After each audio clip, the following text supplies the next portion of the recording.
Douglas Bickford, July 2nd, 2021. 8 months, free and clear of a toxic relationship. That's how long it's been for me. Okay? Without jumping into another relationship. Because you know why? Because now I have self-esteem. I didn't have to jump into a relationship to have somebody tell me they love me. And because you have to go through the pain of the breakup before you can ever have another relationship, a healthy relationship. You have to go through the pain of the one you lost before you ever get in another one. And the only way you can do that is to be alone.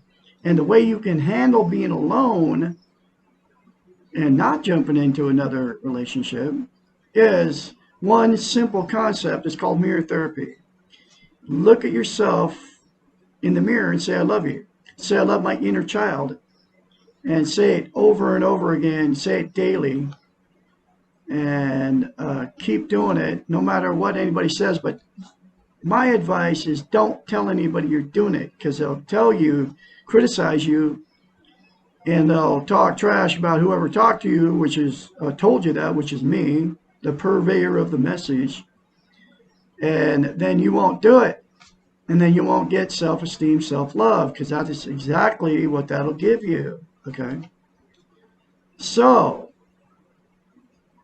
that's what I did. I'm proof. I've been 8 months of having to jump in another relationship. And now I have self-esteem because of that one simple concept. Nobody is teaching on YouTube. I'm the absolute only one on the internet telling you how to attain self-esteem on steroids.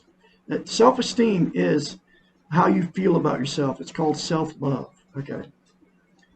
And you can all attain it. Okay. If you say those two simple things, and I'll say it again. Look at yourself in the mirror and say, I love you. Look at yourself in the mirror and say, I love my inner child. I want to nurture my inner child. We all have an inner child, whether you're a man or woman. And here's a secret of the inner child is that it deals with your emotions, and it will never progress past the 2-year-old emotional level in you, no matter when you become an adult. Okay? That's the secret. But the secret to calming down that inner child is to say, I love you in the mirror to your inner child, and say, I'm going to nurture and take care of you. Okay? It's all true, folks, and it comes out of the book. It's called The Portable Therapist. She's a doctor of psychology. Her name's Susanna McMahon. You can get the book. It's in a link in the description of this video. Okay? Get the book. I'm going through it chapter by chapter. This is chapter 8 that I'm going to go through today. And get the book. There's many more concepts in this book that's going to make you healthy so you can have healthy relationships. Because without self-esteem, self-love, the way you feel about yourself, if you don't love yourself, you can't love and you can't be loved. So you'll attract the same thing that you are. That's why dating sites, I met mine on Craigslist. She was looking on Craigslist. I was posted on Craigslist. It was my 4th marriage. I've had many failed relationships. 4 marriages is just one of them. I don't even know how many failed relationships I've had because I've had no self-esteem, and I always had attracted somebody that had no self-esteem. So you become toxic to each other. That's the way it is. And if you're going through it right now, do not jump in another relationship. If you happen to see me, do that. Do those 2 things, and get the book, The Portable Therapist. Continue to watch me. I am going through chapter by chapter. This is chapter 8. I'm telling you, it'll change your life. Chapter 8, why can't life be fair? The reality that life is not fair seems to be one of the most difficult and painful concepts for clients to accept. Now, you remember she's a psychiatrist, so she had clients, so she knows what she's talking about. Perhaps the reason for this is that our Western linear model implies that it is a fair world, and if you work hard enough and long enough, you will achieve your goals. Now, I got to grab this little cat here. Are you there? I can't tell if this is, I got two black cats. This one, I believe, is Bear. I love Bear. And then I got another black cat. Her name is Berlina. This might be Berlina. Are you Berlina? I can't tell her exactly like. Anyway, this could be Berlina. Anyway, so she is the love of my life. Okay, I have 7 cats. And I love cats. They're just good pets. And they will love you no matter what. So anyway, and if you want to have unconditional love, like a little kitten here, or like any animal that's not wild, because they all have conditional love, don't you? Unconditional love. And there is no conditions on their love for you.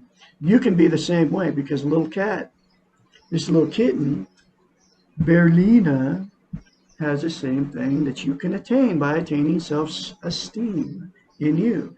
And I believe it's the creator, God. God lives in this little cat, and then God lives in you too. And by attaining self-esteem, you'll realize that God lives in you. But if you're an atheist, you can still attain self-esteem by saying, I love you in the mirror and saying, I love my inner child. Because then it's goodness, okay?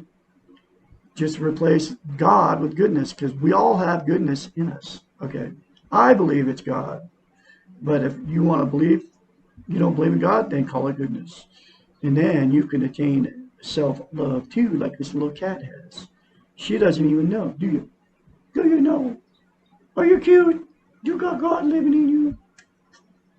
Anyway, I got to put you down. Okay, anyway, so where am I?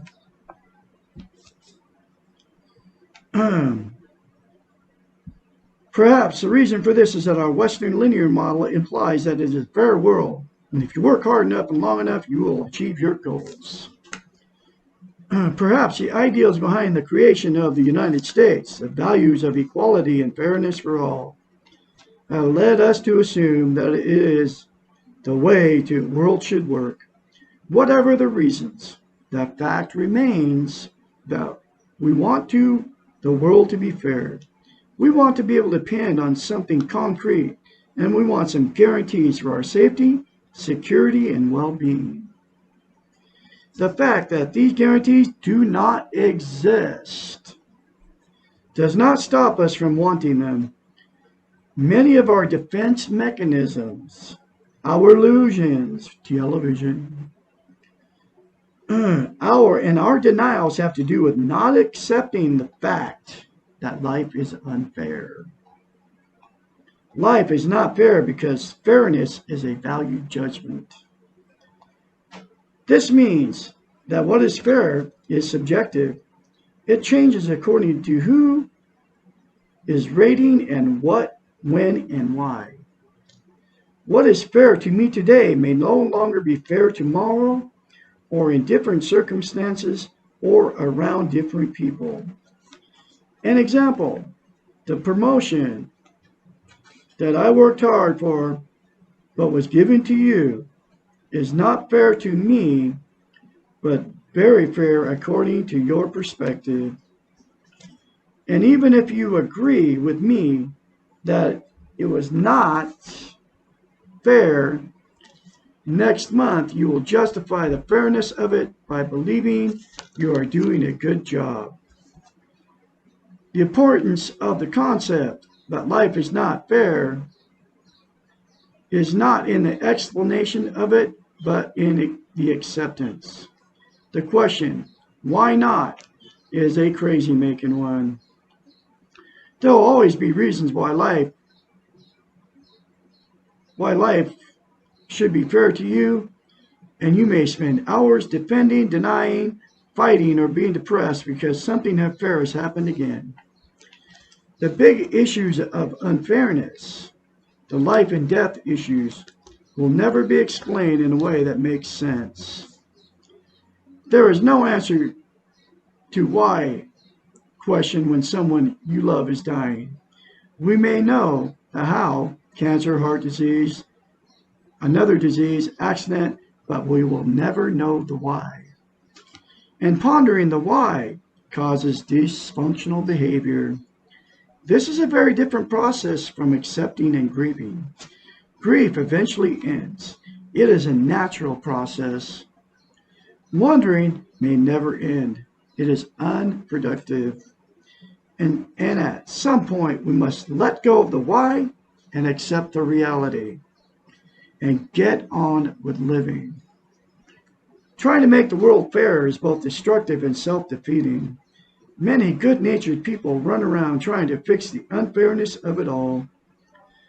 Some of these we call codependents. Some are living martyrs, and very few are truly saints. Codependents and living martyrs tend to be filled with anger, resentment, envy, insecurity. The non-acceptance of this concept creates bitterness, unhappiness, and unnecessary pain and prevents the possibility of growth. This is truly not fair. The paradox here is that the acceptance of the reality that life is unfair often leads to behaviors which are more objective, more loving and caring, and more realistic than behaviors of the non-accepting. These accepting ones are often perceived as more fair than those who are trying to force the world to be fair. Wow, powerful chapter, folks. You have to accept the fact that life isn't fair. Death is one of them that you have to accept. That you have to accept it, and because it's coming. I don't care who you are. And the sooner you can accept that fact, the faster you'll get on with your life. Okay? I used to fear death until I got self-esteem. And the way you can accept fear, pain, and that life is unfair is by saying the two simple concepts in the mirror to yourself. Say, I love you in the mirror. Say, I love my inner child. I nurture and take care of my inner child. And you say it daily and keep saying it over and over and over and over again. And eventually you will believe it and feel it, and you will be able to deal with a life, the world that is unfair. And you won't deny that the world is unfair, and you won't try to fight against it. You'll just accept it.